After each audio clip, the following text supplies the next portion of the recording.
இந்த வீடியோல நம்ம 2 விதமான நியூஸ் பார்க்க போறோம். அதுல முதல் நியூஸ் ரொம்பவே சோகமான ஒரு நியூஸ் அப்படின்னு தான் சொல்லணும்.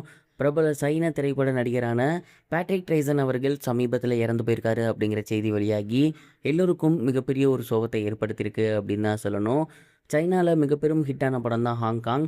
இந்த ஒரு படத்தின் மூலியமா ரசிகர்கள் மத்தியில மிகப்பெரும் வரவேற்பை பெற்றிருந்தாரு. பட் இதெல்லாம் விட ஷாலின் சாக்கர் அப்படிங்கிற படத்தின் மூலியமா உலகளாவிய ரசிகர்களை இவர் பெற்றிருந்தாரு அப்படின்னு தான் சொல்லணும். 90s கிட்ஸ் எல்லாத்துக்குமே இவரை ரொம்ப பிடிக்கும். அந்த அளவுக்கு ரொம்பவே ஃபன்னியாகவும் அதே நேரம் ரொம்பவே ஈவிலாகவும் அந்த ஒரு படத்தில் அவர் நடிச்சிருந்திருப்பாரு. ஏகப்பட்ட ஹாலிவுட் படங்களில் நடிச்சிருக்காரு. தொடர்ந்து தன்னோட வாழ்நாளின் கடைசி நாள் முழுக்கவே அவர் திரைப்படங்களில் நடிச்சிட்டு இருந்தாரு. ஜாக்கி சான் அவர்கள் கூட நடிச்சிருக்காரு. ஏகப்பட்ட ஆக்ஷன் சண்டை காட்சிகளில் வந்து இவர் நடித்து ரசிகர்கள் மத்தியில் மிக பெரும் ஒரு வரவேற்பை பெற்றிருந்தார். தொடர்ந்து இவருக்கு ஏகப்பட்ட பேர் வந்து தங்களோட கண்ட்ரோலர்ஸாக பகிர்ந்து வந்துட்டு இருக்காங்க. முக்கியமான ஆக்ட்ரஸ் எல்லாம் பகிர்ந்து வந்துட்டு இருக்காங்க. ஜாக்கி சான் அவர்கள் அவரோட அஃபிஷியல் சோஷியல் மீடியா பேஜில் இவர் கூட எடுத்த புகைப்படத்தை பகிர்ந்து தன்னோட கண்ட்ரோலன்ஸை சொல்லியிருந்தார்.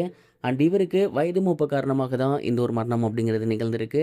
தொடர்ந்து இன்னைக்கு அவரோட உடல் நல்லடக்கம் செய்யப்பட போகுது அப்படின்னும், இப்போதைக்கு பொதுமக்களோட அஞ்சலிக்காக அவரோட உடல் வைக்கப்பட்டிருக்கு. கண்டிப்பாக அவர் பண்ண ஆக்ஷன் சண்டை காட்சிகள் படமாக இருக்கட்டும், அவர் பண்ணியிருந்த காமெடி படங்களாக இருக்கட்டும், ஒரு வெர்சடைல் ஆக்டர் இவர் அப்படிங்கிறத என்றைக்குமே மக்கள் மத்தியில் கொண்டு போய் சேர்ந்திருக்கு அப்படின்னு தான் சொல்லணும். அவரோட மறைவுக்கு நாமளும் கனெக்டிங் சேனல் சார்பாக ஆழ்ந்த இரங்கலை தெரிவிச்சுக்கலாம். இது ஒரு புறம் இருக்க, இன்னும் ஒரு சில நாள்களில் நடிகர் எஸ்.ஜே. சூர்யா அவர்களுக்கு பிறந்த நாள் வரப்போகுது. இதனால் அவரை பற்றி ஏகப்பட்ட செய்திகள் சோசியல் மீடியாவில் உலா வந்த வண்ணம் இருக்குது. அந்த வகையில் சமீபத்தில் தெரிய வந்திருக்கக்கூடிய ஒரு விஷயம் என்ன அப்படின்னா, அவரோட சொத்து மதிப்பு எவ்வளவு அப்படிங்கிறது தான். ஆரம்ப காலகட்டத்தில் அவர் ஹோட்டலில் ஒர்க் பண்ணியிருக்காரு. ஒரு நாளைக்கு 100 150 ரூபா தான் அவரோட சம்பளமாகவே இருந்திருக்கு. அதுக்கப்புறம் படிப்படியாக சினிமாவில் வந்து சினிமாவை கற்றுக்கிட்டு குஷி, நியூ போன்ற சூப்பர் ஹிட் படங்கள் எடுத்து ரசிகர்கள் மத்தியில் மிகப்பெரும் ஒரு வரவேற்பை பெற்றிருந்தார். வாலி படம்லாம் இன்னைக்கு வரைக்குமே ஒரு கல் கிளாசிக் படமாக இருக்குது. அந்த அளவுக்கு அவர் டைரக்டராக மிகப்பெரும் ஒரு சாதனை பண்ணியிருந்தார். தொடர்ந்து இப்போ ஆக்டிங்லேயுமே பட்டையை கிளப்பிக்கிட்டு இருக்காரு அப்படின்னு தான் சொல்லணும். இன்னைய தேதிக்கு இவர் வில்லனாக இல்லாத படங்களே இல்லை அப்படின்னு தான் சொல்லணும். அந்த அளவுக்கு மிகப்பெரிய ஹீரோக்களோட படங்களில் வில்லனாக இவர் தான் நடித்து வந்துட்டு இருக்காரு. ஒரு படத்துக்கு கிட்டத்தட்ட 7 8 கோடி வந்து ஒரு சம்பளமாக வாங்குறாராமா.